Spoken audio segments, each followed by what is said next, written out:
Welcome to part 2. So after demonstrating that these guys are useless in battle because they won't kill one of their own, the men are sent out to fight Katsumoto anyway. Everything starts out fine, with everyone in formation, but when they see the opposition coming at them on horseback, everyone panics and starts shooting blind and wild at anything and everything. This would have fit right in as a tactical strategy if they were in the Zion battle in the Matrix Revolutions, but this battle is actually supposed to make sense. Now, I understand that these men are supposed to be untrained and inexperienced, but I have a hard time understanding what all the panic is about in this scene. They outnumber the samurai by at least 2 to 1, they have guns, and the samurai don't. Based on the math alone, there really shouldn't be anything to worry about. Well, let's just go with this real quick. Within history, the samurai were considered masters of war, and every man there knows the reputation that the samurai held. You mix that with their lack of experience and the way the scene is set up, it is completely understandable for them to panic and to do the things that they did. To top it off, they were in an area where combat with guns was not a good idea, and the way that the war was fought at the time, and the samurai were horses in an area where close combat is the preference. They knew that even if they took out a few of the samurai, a majority of them would still get within range to slaughter them, and the fear of death is a very strong thing.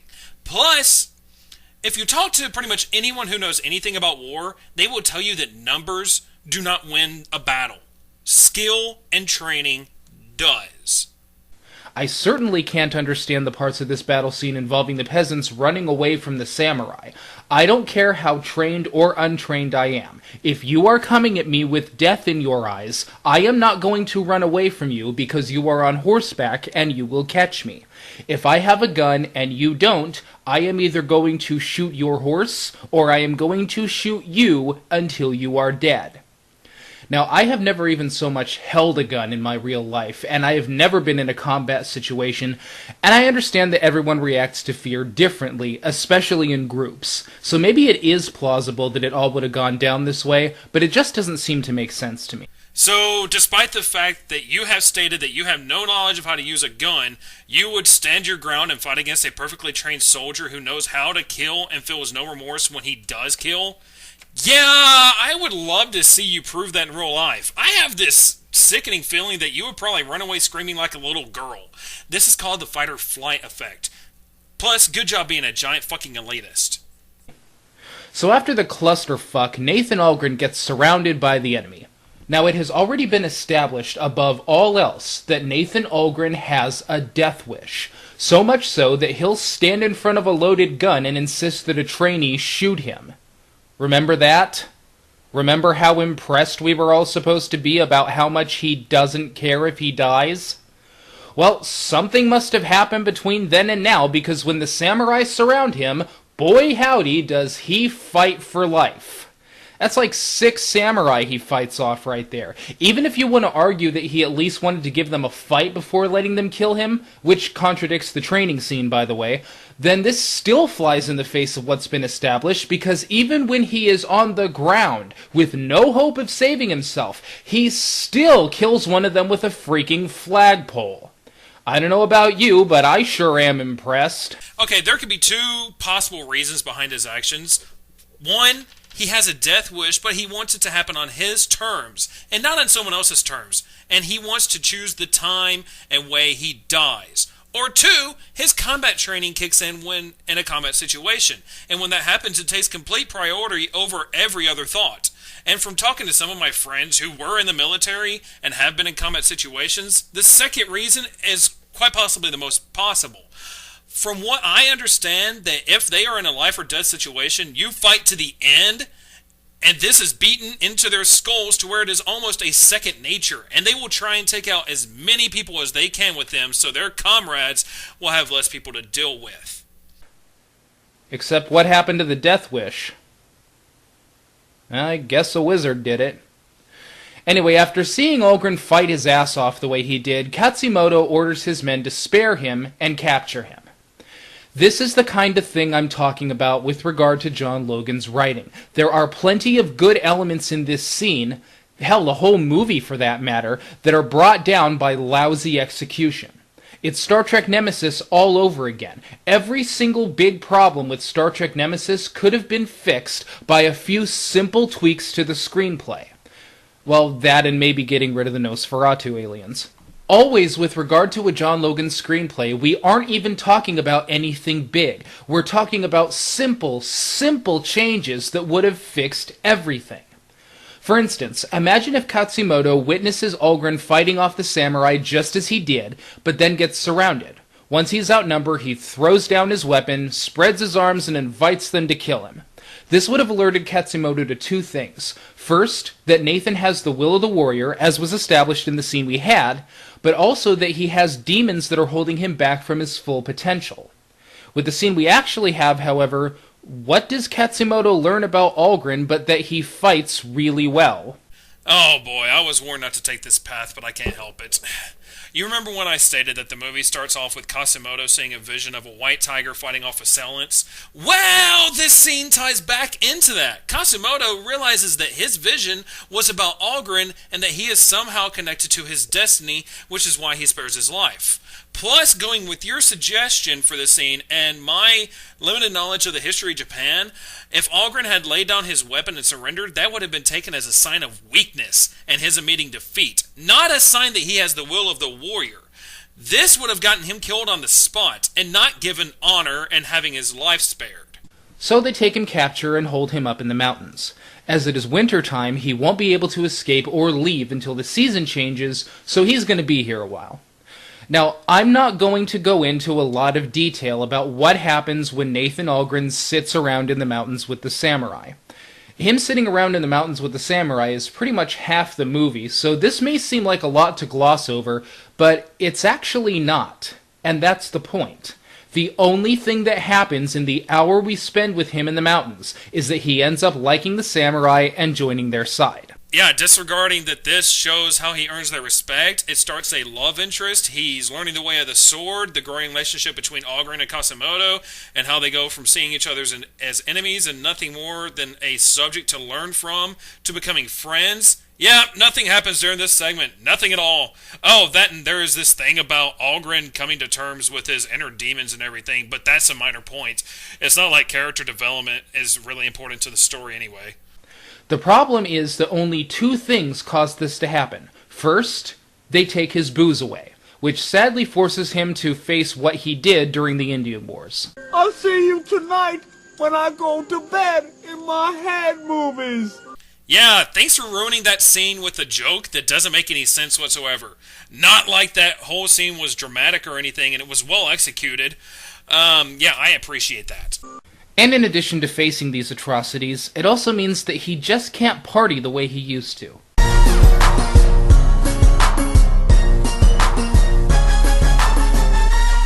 Okay, how many more Tropic Thunder references are you going to make? Because they are already getting old. I mean, really, 2 in a matter of seconds? That is a record. That's 2 Tropic Thunder jokes in a row. Sorry, guys. The second thing that happens which causes him to switch sides is that, well, basically he just hangs out with them. Now, that may seem kind of simple, but once again, that's the problem. You see, John Logan is telling a story of a man who switches sides to another culture. There are 2 ways he could have done this. He could have either made this about a man who doesn't like said culture but learns about them and eventually accepts them, or he could have told the story of a man who never really thought about different cultures as anything more than a job, but finally decides to open himself up to one. Logan has chose the latter strategy, and that was a mistake. Because Nathan Algren has no preconceptions about the samurai specifically, the whole impact of him joining them is totally disarmed. It could have been them, or it could have been any other culture that captured him. That it was the samurai now becomes incidental. Excluding the obvious examples like the Nazis or the Ku Klux Klan, if you hang out with any other culture long enough, you are probably going to have a perspective change. Okay, this is technically true, so sadly, I will give you that point. Well, he did have to make one sometime in this review, right? So Algren's transformation is more the next logical step than it is a personal revelation. And this is brought down even further by the fact that it also could have been anyone that took his booze away. This movie is called The Last Samurai, but the way Logan is telling the story, he could have just as easily called it Okay, I'll go with you guys then. Now, having said that, this portion of the film, while being too long and repetitious, is not a total loss. The Nathan Algren character side of this story doesn't work, but the Katsumoto side does. Katsumoto is an excellent character played by the always amazing Ken Watanabe. Katsumoto spared Algren's life because he saw something in him when he was fighting off the samurai, and though he brought him here under the guise of knowing him as an enemy, in reality, he really wants to know him as a man.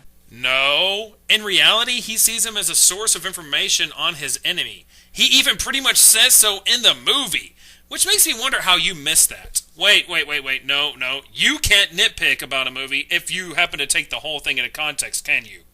In fact, this movie would have been helped tremendously if it was told from the Katsumoto perspective rather than Nathan Algren's. Katsumoto sees a lot of himself in Algren. They are both students of war, both warriors themselves, and both have either lost or are in danger of losing something. Character problems or not, Nathan Algren and Katsumoto do have a real chemistry, which is shown off nicely in this part of the film. Many of their interactions play well, particularly a conversation about General Custer. Katsumoto also strikes a good balance between being the leader of a rebellion and the leader of a community. This presents yet another element of the screenplay that is good in and of itself, but wasn't put in the right place in the final draft. It is even said that despite all the violence, Katsumoto believes his actions are in the service of the Emperor rather than fighting against him. That seems a bit odd considering his actions are in total conflict with the Emperor's wishes, but still an interesting aside. Actually, if you pay more attention to the movie, all of the decisions that are being made are there because Omura made them and not the Emperor. And Katsumoto's actions are more to show the Emperor that he shouldn't forget about the old ways while bringing in the new. That is the whole purpose of his campaign. So they really are in the best interest of the Emperor. And he's not denying the Emperor's orders. He's going against Omura. So after living with them and accepting their culture, Nathan Algren is transformed from being regarded as an unwelcome guest to a part of the community. Eventually his guards become comrades and his captives become family. During his last few days before the season changes, the community has a celebration of sorts and puts on a play. In what amounts to being one of the very first effective scenes in the film, the community gets ambushed in celebration. Katsumoto then transitions from community leader to leader of the rebels and defends his home. As he runs in to protect his family, he runs into Nathan, and for a split second you can tell he almost forgets that he isn't the enemy. A small point, but I really like the way this was done. Nathan and Katsumoto then fight side by side to defend what is now both of their homes. The following morning, Nathan approaches Katsumoto to talk about the attack. Who sent those men to kill you? I'm writing a poem about a dream I had. The tiger's eyes are like my own, but he comes from Rakvarsa deep and traveled the sea. Was it the Emperor? Omura? If the Emperor wishes my death, he has but to ask. So it was Omura. Okay, but Omura was the one who wanted Algren to help train the soldiers to fight against you in the first place. So in this case, what Omura wants and what the Emperor wants are totally inseparable. Obviously, the Emperor doesn't want you to fight against his wishes, and he wishes to convert the culture to the West. So you would die for the Emperor, but you wouldn't help him get the Coca-Cola brand into the stores. Once again, if you paid enough attention, you would see that Omura's actions often go outside the Emperor's wishes. Omura is acting outside of his commands by sending men in to kill Katsumoto like this. Katsumoto understands this because if the men were truly sent at the Emperor's command, he would have let them kill him. Katsumoto understands the way the Emperor thinks due to the fact that he was his teacher, as stated many times already in the movie. So he knows this is not the way the Emperor would have done this. I'm confused. So Nathan and Katsumoto share a bit of well-written dialogue about life and death until finally this is said. The Emperor has granted the safe passage to Tokyo. We leave tomorrow. Good.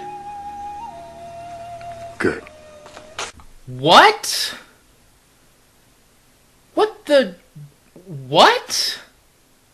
Let me get this straight. These people have gone against the Emperor's wishes, killed his soldiers, ransacked his railroads, but as soon as the Emperor does nothing more than ask them to stop and come back, well, they'll just go waltzing on back into town like nothing ever happened. Now, if Katsumoto's forces could have been stopped by the Emperor merely asking them to do so, then why did he send any forces against them at all? Why not just ask him to stop? Don't worry, I'm sure the rest of the film will make this all make sense.